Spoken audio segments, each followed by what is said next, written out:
Hello friends, it's Kristie Marcotte. In today's video, I'll be using Spellbinders November 2022 Large Die of the Month. It's called Stylized Floral Kaleidoscope Slimline. And if you are interested in subscribing, I do have a link provided in the description box below. For pattern paper, I'll be using Honeybee Stamp's Grain and Grunge collection. I love this collection with all the beautiful wood grain designs. I've already used the die and cut out the background portion from some dark brown cardstock, and I put some double-sided tape along those edges and also a little bit behind the floral areas. I'll remove the release paper, then I'll add a little bit of liquid adhesive behind some of those grid areas so they don't lift up.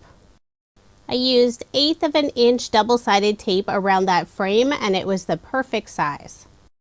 After I add the liquid adhesive, I'll keep that frame upside down on my desk, then add the wood grain pattern paper on top.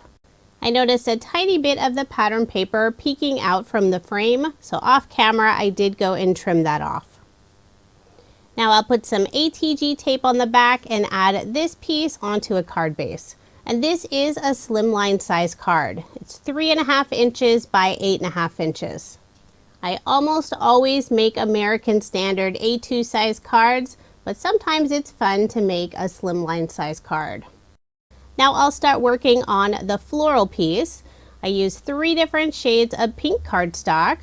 The very background has a pearlescent finish. And I do want to mention, when you're layering all 3 of these pieces together, there are 2 different directions they can go, so make sure you're putting it the way you want. Now I accidentally did 2 different ways, and you'll see that here when I pull out the other 2 flowers.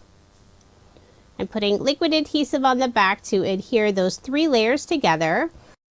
And the die cuts do have the tiny holes. This is perfect if you like to add stitching to your cards. The top layer of the flower is fairly delicate. I'm using my craft tweezers to hold all of those pieces while I add liquid adhesive to the back. Now here are the other 2 flowers I've already assembled. The flower in the middle, you can see how the very center looks different from the outside 2 flowers. And to keep the card balanced, I made sure to add that flower in the center and the other 2 on the outside. I would have cut out another flower, but I was out of one of the shades of pink cardstock. I'll use liquid adhesive and adhere the outside 2 flowers down first. Before adhering the flower in the center, I will be adding some of the leaves. I've already assembled 2 of the leaves, and I'll do one of them here with you. There's a die that cuts out this outline, and the other die cuts 2 pieces of the leaves. So you could have 2 different colors of cardstock for your leaf. But I decided to have the same for that background piece. The stems won't be visible on my card, so I am trimming those off. On one of the leaves, I'll add some foam dimension at the very tip, and for all of the others, I'll glue them down using liquid adhesive.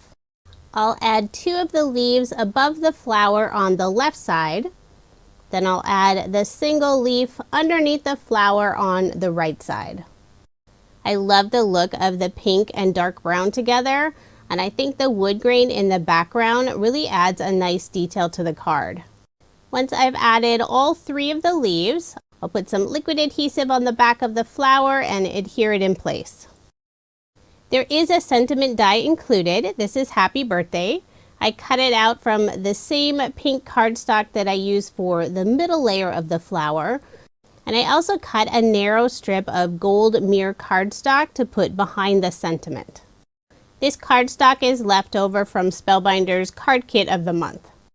I put my acrylic block and also my glue bottle on top for some added weight to let all of those pieces adhere together. With the gold mirror cardstock peeking out from behind, the sentiment has this beautiful gold shine. Next, I'll add some foam dimension on the back side. And I'll also put some extra foam dimension on the very outside of the sentiment, since it will be hanging off of the flower. Want to make sure everything is nice and level. I'll remove the release paper and adhere the sentiment to the center of the card right on top of that middle flower. Trying to make sure to get it nice and straight.